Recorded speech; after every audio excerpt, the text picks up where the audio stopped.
Yeah, welcome. Really appreciate everybody coming out today, and I want to commend our Big 12 office, our conference commissioner, and really doing a great job of promoting the Big 12. When I took the job at Houston, I mentioned that I feel like it's a sleeping giant and the sky's the limit, and I feel the same thing about the Big 12. So thank you all for coming. I'll open it up for questions. You have questions for Coach, please raise your hand. We'll get you a handheld microphone. We'll do right down here in the second row on the right side.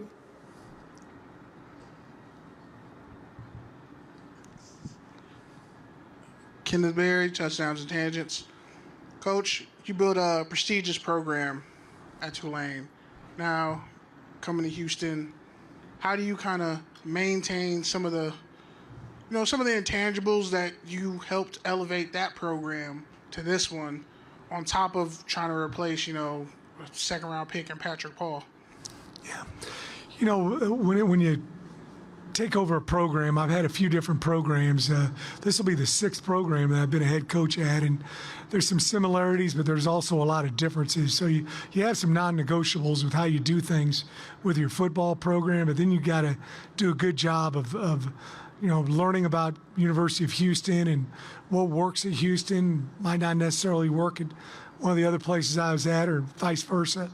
So I'm really trying to promote our strengths at the University of Houston. We're a Tier 1 academic institution.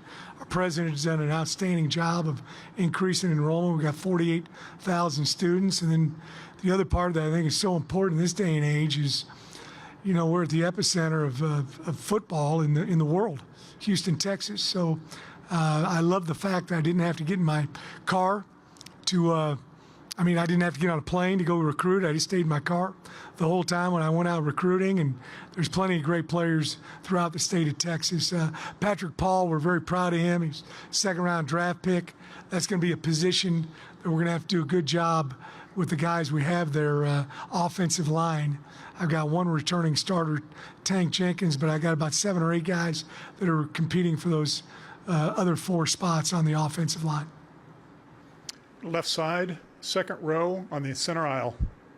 Yeah, Richie Obey, Playmakers KU. So in a conference with a lot of good running backs, it's easy for some of them to go under the radar. Do you feel Parker Jenkins in a few months is going to be more than on the radar? Yeah, I think he's a very good running back. We've got a good stable of backs. I'm very impressed with those guys this spring. One of the things that we're going to do is play a lot of guys the first few weeks, kind of figure out the rotation, how many guys, which guys should be playing 50, 60 snaps, which guys should be playing 10, 20. And that'll be decided after a couple of weeks, because I haven't done a lot of live action with these guys. But Parker has certainly had a great spring and summer, and he's got everything you're looking for in a back. He's can run inside, he can run out in the perimeter. He's great at blocking, both as in the run game and also in the pass game, and also is a very capable receiver and can play a little bit for you in the kicking game. So he's a quality back, no question. All right, we'll go to the right side, halfway back on the aisle. Coach Fritz, Alex Blackburn, College Football Dogs. Given your roots in Shawnee Mission, Kansas, and your playing career in Pittsburgh State, how excited are you to get back to the state of Kansas? Well, that'll be fun. I've had, I don't know how many people. I just got back from Kansas City a few weeks ago, and I've had hundreds of requests for tickets. We go up there and play in October or whenever it is. I'm not quite sure. So I'm sure that'll be a busy weekend for my wife, doling out all the tickets. But, I went to Shawnee Mission Northwest High School, and they were also nicknamed the Cougars. So I guess this was going to come to be one way or the other. All right, we'll stay on the right side, about a third of the way back. Hi, Coach. Jacob Richmond, Lone Star Live. Thank you for your time today. With this being your first season with the program, second season for Houston in the Big 12, how do you go about setting expectations for yourself and for the team? Well, we've got high expectations, just like all the coaches who got up here. We want to win every one of these ball games that we play this season. It's the difference between myself and the other coaches, I guess, would be it's the first year I've been with these guys and just learning what they do well and and maybe their weaknesses, and try to keep them away from doing those types of things. And you know, that's a process, you know, learning about your team early in the season. Spring ball is great. You know, summer workouts are outstanding, but there's nothing that compares to really playing real games. So we'll find out a lot about ourselves after the first couple weeks. Okay, we'll stay on the right side here, second row in the middle. Coach Lynn Herring to Stay Alive Power 5. How you doing today? Good. That's good to hear. So it's no mystery. Everyone knows the Houston area is a very fertile recruiting area. I mean, you have SEC teams like LSU coming in and invade the area for talent every year. How do you plan on utilizing that and making a big impact in the Big 12? Well, we're going to recruit locally as much as we possibly can. I really feel like, you know, my experience going on 33 years as a head coach, it seems like kids are a little happier when they're closer to home.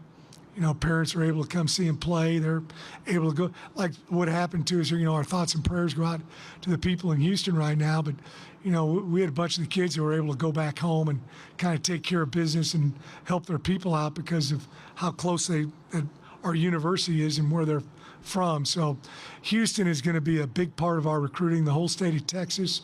We're going to go into Louisiana also. It's, you know, I was there for 8 years at Tulane, know a lot of people over there, but we're really trying to make it every kid that we recruit have it be drivable distance for them. And, you know, as I said before, I think Houston's got the greatest recruiting in the nation.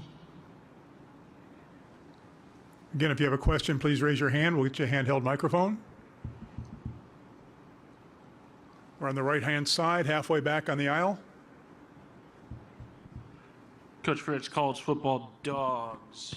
Let me get to my question here. Sorry. How valuable is Donovan Smith's experience, and what does it mean for the overall chemistry of the team?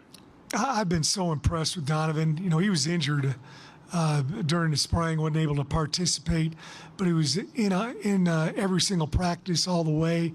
Unbelievable leader. He's a big, tall guy, 6'5", 6'6", 235, great speed, great movement. He's a true dual threat quarterback, which usually guys, you hear that and they do one or the other much better. He does an excellent job throwing the ball, the 1 ball, 2 ball, 3 ball, I kind of call it. And just his football IQ is just off the charts. His father's a running back coach with the Indianapolis Colts. I think he's in here someplace maybe, but you know, he's born and bred football, and we're looking for an outstanding season out of Donovan this fall. We'll go to the left side, first row in the middle. Coach Todd Kaplan, the Daily Toreador. I just asked this question a minute ago, but you're a Texas team as well. Can you speak on the importance of those in-state rivalries and keeping them alive, even though some of those teams have left the conference now? I think it's huge. You know, I'm a football historian, probably like all the coaches here in the Big 12 are, and I know all the great, you know, matchups and rivalries that there's been in the state of Texas. Obviously, my time at Sam Houston, Belen, I know an awful lot about these different schools, and I think it's very, very important to keep those rivalries alive. Again, if you have a question, please raise your hand. Okay, no further questions. Coach, thank you for your time. Go Cougs, thank you.